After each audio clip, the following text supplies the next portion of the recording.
এই সরকার মৌলবাদীকে সাপোর্ট করছে বিধায়ী তো বুলডোজার দিয়েই আমাদের মন্দিরটা ভাঙা হলো। অন্যের ধর্মকে অপমান করলে ভেস্তে যাওয়া যায়, আমরা এরকম নিরাপত্তায় ভুগি নাই। অন্তত বাসায় যখন গিয়েছি শান্তিতে ঘুমিয়েছি, মাঝরাতে ভয় করেনি যে ডাকাত ঢুকলো কিনা। এখন কিন্তু সেটাই করছে। কিছুই ভাঙলো না এই সরকার, শুধুমাত্র মন্দিরটা ভাঙলো। তার মানে কি এই সরকার মৌলবাদীদের মদতদাতা, মৌলবাদীদের সাপোর্ট করছে। তারা মনে করতেছে যে মন্দির ভাঙলে বোধহয় স্বর্গে যাওয়া যাবে, আর হিন্দুদের বিতাড়িত করতে পারলে বোধহয় এই দেশটা শুধু ইসলামরাই থাকতে পারে, মৌলবাদীরা থাকতে পারবে। এই কারণেই আমাদের উপর অত্যাচার করতেছে। তো এইটার প্রতিবাদেই আমরা মূলত আসছি। আপনারা জানেন যে বিগত 5 তারিখ থেকে আমরা কিন্তু বিভিন্নভাবে, যখন একটা সরকার গঠন হয় আর একটা সরকারের পতন হয়, কম বেশি সবাই ক্ষতিগ্রস্ত হয়, কিছুটা উত্থান পতন থাকে। বাট যখনই 5 তারিখ হলো, শুধু বেশিরভাগই কিন্তু অত্যাচারিত সনাতনীরাই হয়েছে।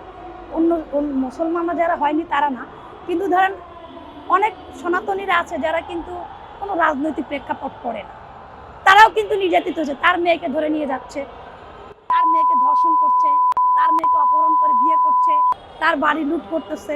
কারণ মৌলবাদীরা জানে যে সনাতনীর বাড়িতে কিছু গয়না থাকে, অতএব এদের বাড়িতে লুট করলে কিছু গয়না পাওয়া যাবে, ডাকাতি করলে পাওয়া যাবে।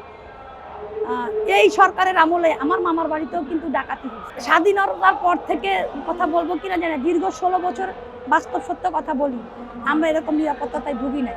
অন্তত বাসায় যখন গিয়েছি শান্তিতে ঘুমিয়েছি, মাঝরাতে ভয় করেনি যে ডাকাত ঢুকলো কিনা। এখন কিন্তু সেটাই করছে। আমরা কিন্তু বিভিন্ন মিরপুর বলেন কিংবা মোহাম্মদপুর বলেন, আমরা কিন্তু এখন এই রাস্তাগুলো বন্ধ করে দিছি যাতায়াত।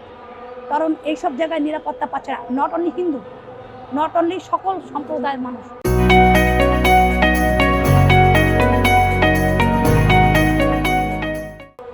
এইসব জায়গায় আমরা এখন সন্ধ্যার পরে 7টা 8টার দিকে আমরা নিরাপত্তা পাচ্ছি না। বিগত সরকারের আমলে আমরা রাত 12টার সময়ও কিন্তু বিভিন্ন প্রোগ্রাম করে বাড়িতে গিয়েছি। আমি মেয়ে মানুষ, আমি বলতেছি যে আমি রাত 12টার পরেও বাসায় ঢুকেছি একদম স্বাধীনভাবে বুক ফুলায়। কিন্তু এখন 8টার বাজলেই ভয় লাগে। এই সরকার মৌলবাদীকে সাপোর্ট করছে বিধায়ী তো বুলডোজার দিয়েই আমাদের মন্দিরটা ভাঙা হলো। কারণ বিভিন্ন ধর্মীয়ভাবে ছেলে পেলে হুজুররা ভাঙে, সেটার কিন্তু দুঃখ থাকে না।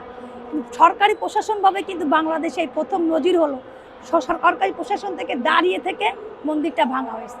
এই কথার অর্থ হচ্ছে এইটা যে তারা যদি মসজিদটা ভাঙতো কিংবা মাদ্রাসা ভাঙতো কিংবা রাজনৈতিক বিভিন্ন প্রতিষ্ঠান আছে সেইগুলো ভাঙতো, তাহলে আমাদের কিন্তু দুঃখ থাকতো না। কারণ সরকারের জায়গা, সরকার পরিত্যক্ত জায়গায় বিভিন্ন প্রতিষ্ঠান রয়েছে, সরকার এখন মনে করতেছে এই জায়গাগুলো আমরা দখল করব, নিতে পারে, টোটাল এনভায়রনমেন্ট ফিনিশিং করে দিক, আমাদের কোনো আফসোস থাকতো না।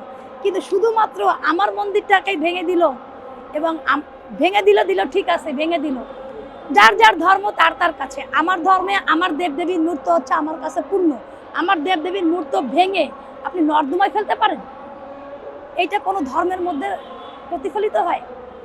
আপনি ভেঙে দিচ্ছেন, ঠিক আছে, এবার আপনি বলেন যে আপনাদের মূর্তি টুর্তি নিয়ে আপনারা আপনাদের মতো করে ব্যবস্থা করেন। তা না করে বুলডোজার দিয়ে মূর্তিগুলো উঠিয়ে নর্দমা ফেলে দিছে। এইটা এই সরকার কি করলো? এই সরকারের রহস্যটা কি? যে সনাতনী সম্প্রদায়কে অপদস্থ করা এবং বেহেশতে যাওয়া, অন্যের ধর্মকে অপমান করলে বেহেশতে যাওয়া যায়, এটা তো মৌলবাদীদের খুশি করলো। এবং এই সরকার মৌলবাদীদের কথায় উঠতেছে এবং বসতেছে। এটা একটা শিশুও বুঝতে পারতেছে। আপনি বুঝতে পারতেছেন না, শুধু শুধু আমাকে প্রশ্ন করলেন।